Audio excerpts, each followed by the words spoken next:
PDV. Por dentro do varejo.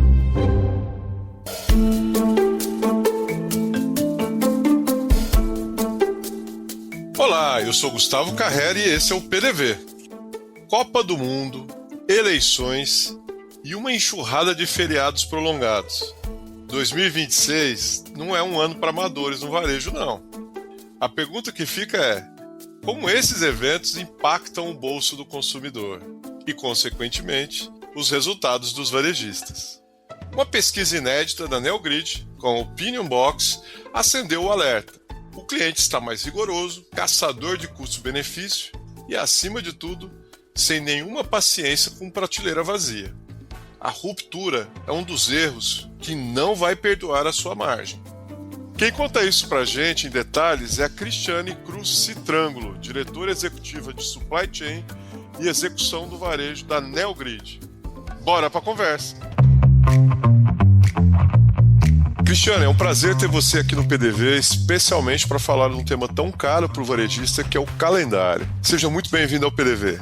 Olha, nós estamos muito felizes aqui na Neogrid com o convite. Então, agradeço a você, ao time e bora bater papo. Vai ser ótimo compartilhar algumas ideias com você. Legal.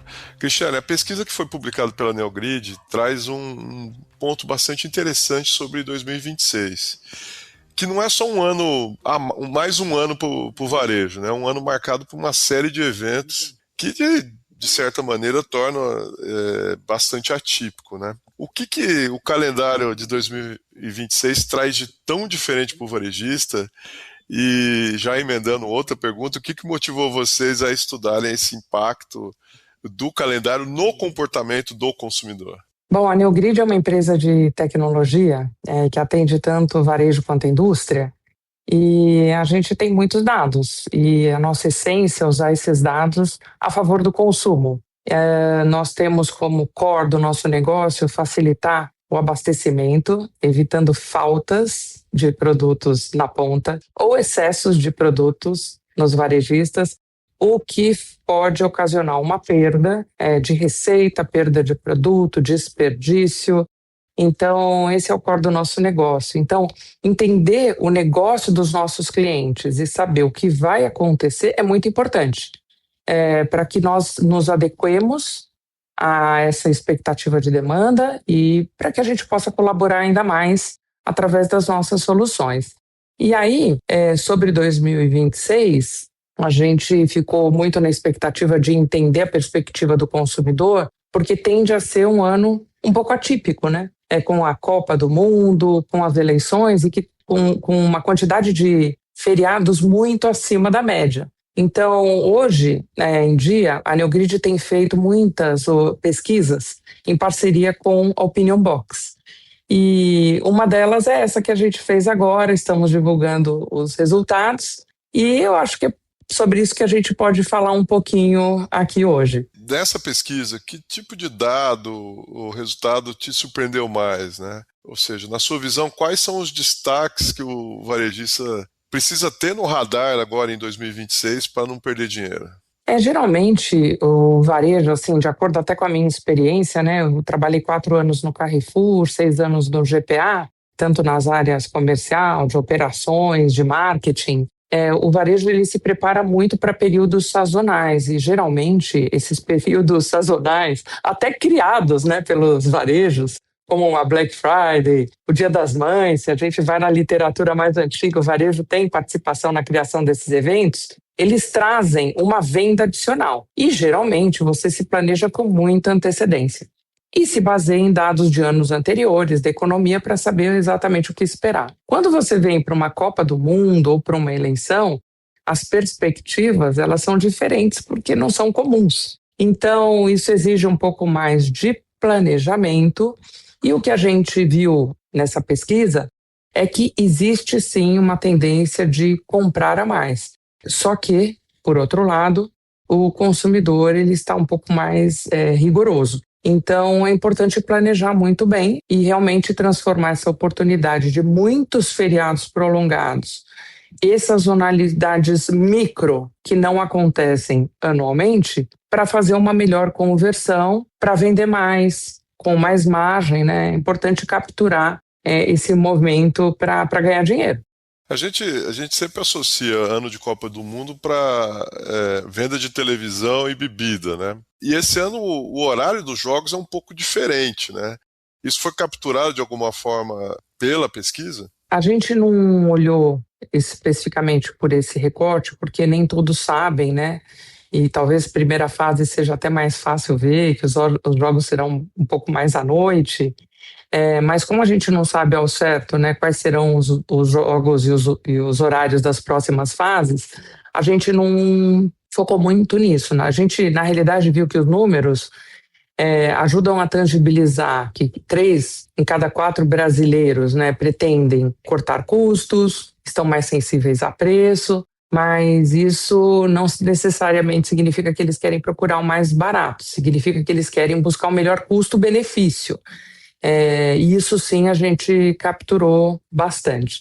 Quando a gente fala, você falou do horário, né, dos jogos, geralmente para eletroeletrônicos, que tem muito a ver com a Copa, sim, existe um boom, mas existem muitas categorias no varejo alimentar que são muito representativas, como bebidas, como você mesmo disse, e o próprio perecíveis, as carnes, o churrasco, os salgadinhos. Então, são muitas categorias que podem agregar a margem e que têm um papel fundamental nesse momento também. Então, é sim uma oportunidade de evitar a ruptura, porque o consumidor está mais atento. E tirar fricção nesse momento é o segredo para converter a venda e deixar o shopper satisfeito. A gente tem um ano de eleição e Copa do Mundo, por si só já seria atípico, mas um monte de feriado, né? E naturalmente as pessoas no feriado elas ou gastam com lazer ou com viagem, né? E de alguma forma impacta algumas categorias, né? Isso foi capturado, é isso que tem a ver com o que vocês analisaram, correto? Sim, são vários impactos, né? Aqueles relacionados à Copa e relacionados a eleições. Mas esses microeventos e o fato do calendário estar fragmentado, com muito mais calendários espaçados do que o ano anterior, isso de fato é que a gente quis entender como isso pega para os consumidores. Se a gente olhar na perspectiva do varejo, e se a gente tivesse que simplificar, o cenário 2026 separa o varejo não necessariamente entre os grandes e os pequenos, mas entre os rápidos e os lentos. A gente acredita que quem ganha é quem consegue ler o que está acontecendo, reagir com agilidade. Empresas que têm essa visibilidade de dados, integração entre áreas, capacidade de ajustar preço, sortimento e abastecimento e reagir rápido à demanda, e para isso é importante uma boa parceria com a indústria, né? Para não fazer as coisas sozinhos, essa integração, essa colaboração é que vai fazer com que essas oportunidades sejam mais aproveitadas. Você falou a questão do calendário fragmentado, né? Pensando aí em setores tipo supermercado, moda ou farmácia, esportes, quais são aqueles que tendem a capturar melhor esses picos de consumo ou micro picos de consumo? E quais são os que correm o risco de perder venda, perder margem? A gente acredita que categorias, né, olhando para supermercados ligadas a abastecimento, conveniência, tendem a capturar melhor esses micropicos, né?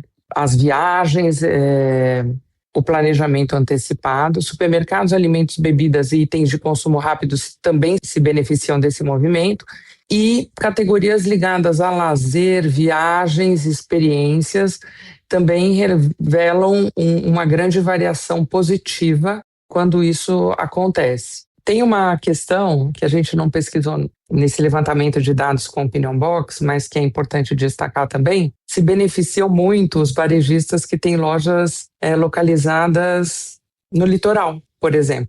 Com essa quantidade de feriados que a gente tem, existe um movimento muito grande para o interior e para o litoral nas grandes capitais. E dependendo da localização física, isso tem que ser muito bem preparado, porque aí o consumo de fato tende a explodir. Inclusive, a gente vê o crescimento, né, de novas lojas justamente para capturar períodos ou anos como esse que a gente está vivendo aqui. O varejista tem que estar em lugares estratégicos, tem que ter produto bem abastecido, uma boa proposta para que de fato ele seja escolhido. O consumo vai acontecer, o que vai mudar é o CEP. Exatamente, existe sim uma grande migração, mais uma vez pela experiência e pelos anos trabalhando no varejo.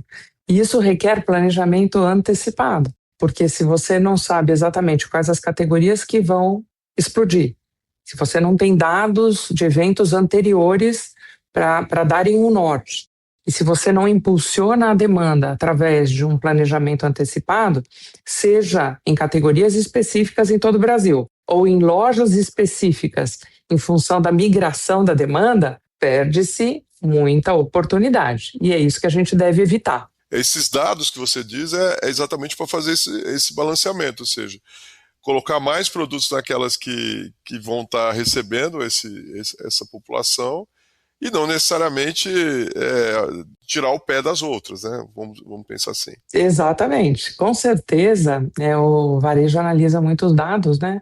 E históricos de anos em que houve feriados nas mesmas datas são muito analisados para verificar-se o comportamento das lojas. O que tem diferente esse ano é que a gente tem uma situação financeira que foi explorada na pesquisa que pode interferir um pouco.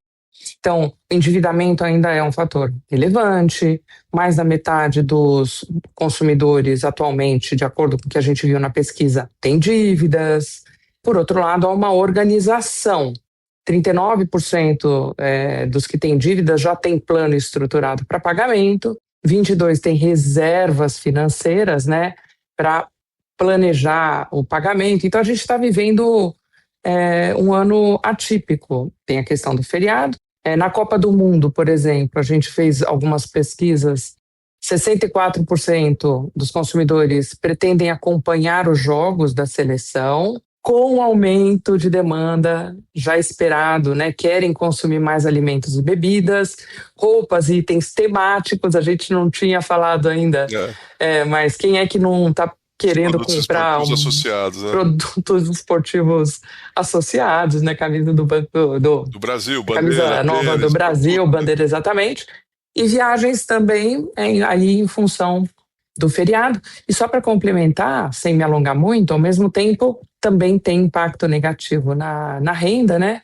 55% das famílias apontam redução de rendimento devido a menos dias úteis trabalhados. Tem muita gente no Brasil, né, dependendo da classe, do que faz, trabalha-se menos, né, menos dias úteis, então as pessoas estão viajando, estão usando menos Uber, estão fazendo menos reforma, contratando menos serviços, e 50% dizem que os feriados dificultam o controle do orçamento. Obviamente, você tende a ser mais impulsivo, festejar mais, ganhar mais. Então, esse é o tempero que a gente tem, né, e que a gente consegue compartilhar com você quando a gente olha o cenário desse ano. São muitas variáveis, na realidade. Você falou do endividamento, né, das famílias, né? De alguma forma, isso é o que explica essa busca por um consumo mais calculado, vamos dizer assim, um consumo mais planejado. Essa é a correlação? Sim, existe uma correlação com relação a isso. Existe a evolução do consumidor ao longo do tempo para ficar ainda mais racional, buscar ainda mais promoções, tentar entender uma conclusão que nós debatemos, né, depois de ler a pesquisa, é que antes você buscava a melhor promoção. Hoje em dia você procura a melhor loja, aquela que tem mais promoções. Quando a gente fala até do crescimento, né, do segmento de cash and carry ou atacarejo, parte-se dessa premissa. O consumidor está mais atento e ele está olhando a promoção num contexto de mix e não somente num contexto de produto ou de categoria. São muitas mudanças, né? E que a gente tem que estar atento. Até mesmo você fez uma observação sobre o cash and carry e o supermercado comum. Eu vi uma pesquisa também que mostra que a diferença dos valores dos preços diminuiu, né? Então, 10 anos atrás, 5 anos atrás e hoje, o varejo, o supermercado tradicional, e às vezes até alguns supermercados regionais de bairro, estão praticando preços menos distantes do cash and carry do que já foi no passado. Né? Isso, de alguma forma, vocês capturaram? O que você consegue entender disso? Não foi um tema abordado, né? Mas a gente diz uma frase muito aqui na Neogrid, que eu acho que responde de outra forma essa sua pergunta. Exagerando um pouco na resposta, a gente fala muito que o preço não é mais o diferencial competitivo. A gente acredita sim que um bom abastecimento, uma boa disponibilidade de estoque, a falta ou uma execução melhor na ponta, isso sim é um diferencial competitivo hoje. Porque a oferta está em todas as lojas, os mesmos produtos estão em todas as lojas. As variações de preço existem, estão cada vez menores entre lojas. Então, esse mix, a experiência, o ambiente, essa visão macro que a marca passa de preços atrativos, somado com a disponibilidade do produto, isso é, sim, um fator relevante. E nós acreditamos que no Brasil ainda tenha muito espaço para as empresas evoluírem nessa melhor execução de produto na ponta. Porque a gente acredita que para evoluir nisso, as empresas têm que trocar informações, colaborar, ter visibilidade do que está faltando para poder reagir num curto espaço de tempo. E quando a gente fala de colaboração no Brasil, a gente fala sim, que as empresas dizem querer, mas praticam pouco. E aí está o diferencial de um supply chain bem implementado, de um abastecimento bem feito e, obviamente, um abastecimento bem feito, com menos faltas e menos excessos, é dinheiro no bolso,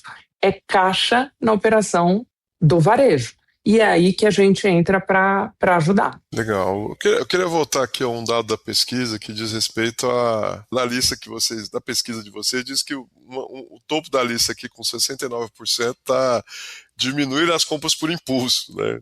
E é engraçado isso, né? Porque a palavra impulso já caracteriza algo que você não controla, né?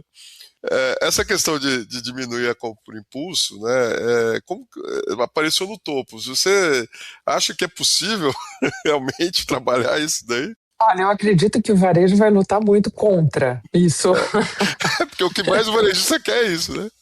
Exatamente, né? Faz parte da dinâmica. E quando a gente fala de feriado, quando a gente fala de Copa do Mundo, quando a gente fala é muito impulso, né? É muito evento não planejado, é muito aquela compra, talvez, de última hora para satisfazer um desejo e aproveitar. Principalmente quando você vem de um ano, como o ano passado, em que muitos feriados caíram de sábado e domingo.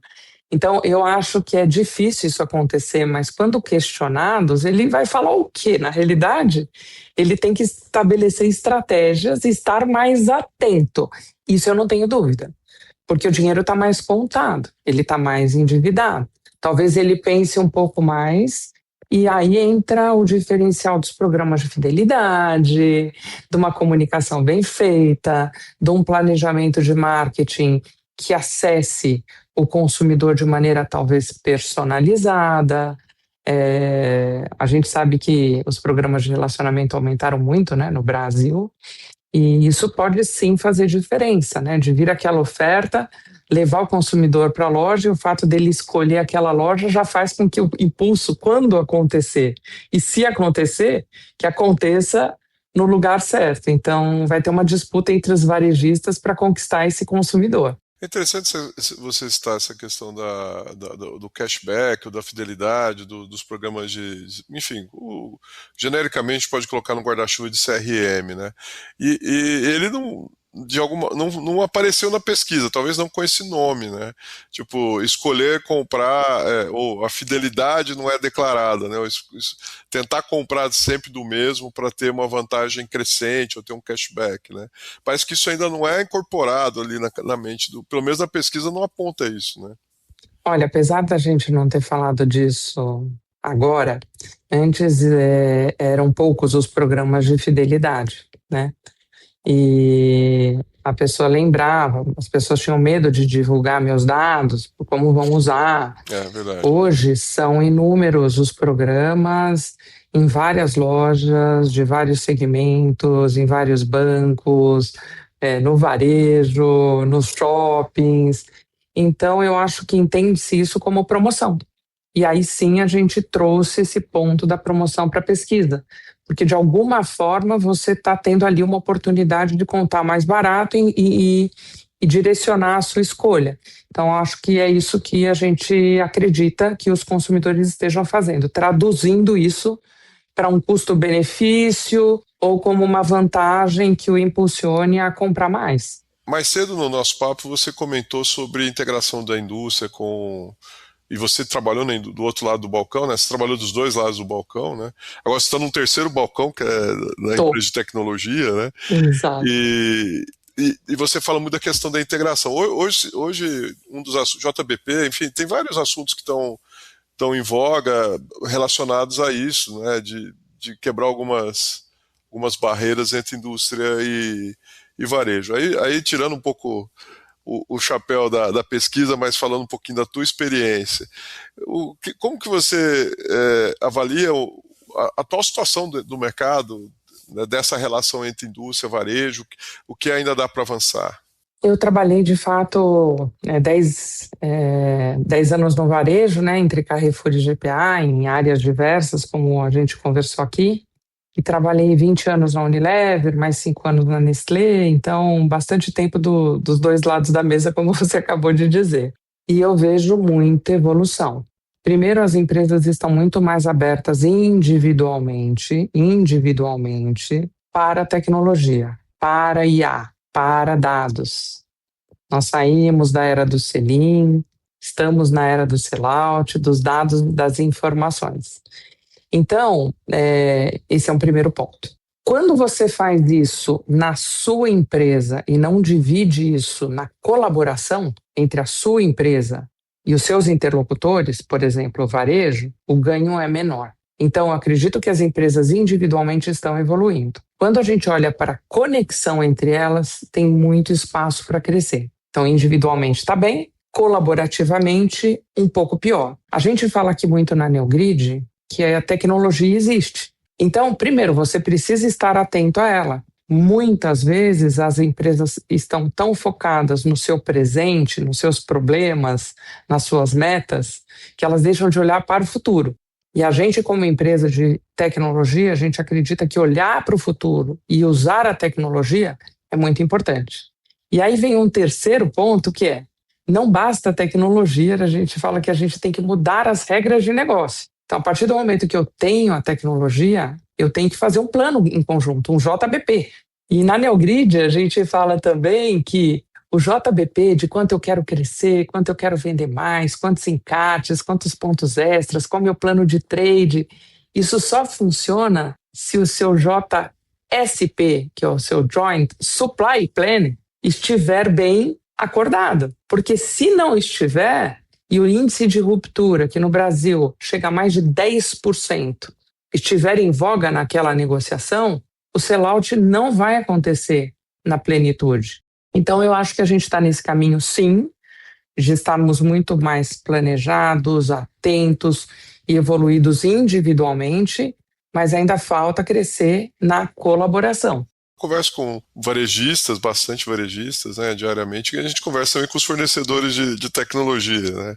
Inclusive, surgiu nos últimos anos, recentemente, próprios sistemas, né, integrados de JBP, enfim, que dão suporte, que ajudam a orquestrar esse movimento, né? Então, como você bem disse, a informação existe, o dado está ali, e tornar esse dado valioso não vamos dizer assim, obrigação só do varejista, de todos, né, de toda a cadeia, de utilizar, porque eu falo tornar valor assim, é você extrair resultados melhores a partir daquilo ali, a partir daquele dado, né?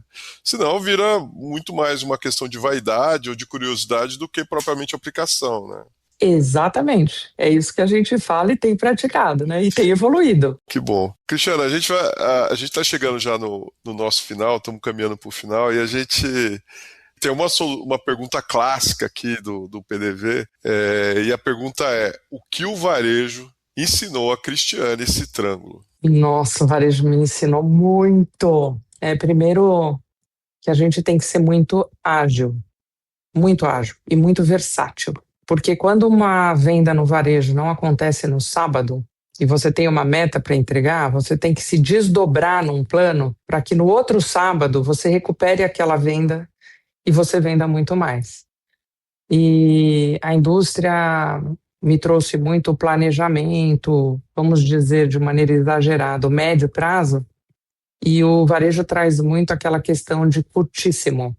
O varejo me ensinou também que dá para fazer isso e dá para vencer quando a gente olha os dados de consumidores e a gente entende aquilo que eles querem de maneira antecipada. E também me ensinou a ser muito financeira, porque quando eu fui para o varejo, eu achei que eu seria a compradora, a negociadora, aquela que pensa em vendas, e isso é muito verdade. Mas o rigor financeiro no varejo, em virtude de margens baixas, faz com que numa posição de diretoria, ou você entende do negócio, você mergulha nos números e você se preocupa com os centavos, ou o resultado de fato não vem. Isso é muito importante para a sobrevivência. Então, eu aprendi demais, entende? Eu aprendi no foco no sellout, na negociação com os fornecedores e na parceria, com a tecnologia, com a agilidade e com o resultado na última linha. Cristiane, obrigado pela participação, compartilhar toda essa experiência, teu conhecimento com a gente. Até uma próxima. Muito, muito obrigada. Foi um prazer estar com vocês e que venha 2026, que a gente possa vencer juntos aí esse ano. O PDV é o podcast para te deixar por dentro do varejo e na trilha da tecnologia. O patrocínio é da InWave, a produção é da Fernanda Vasconcelos e o apoio técnico da SoulPods. Segue a gente para não perder nada. É isso aí. Até a próxima. Tchau!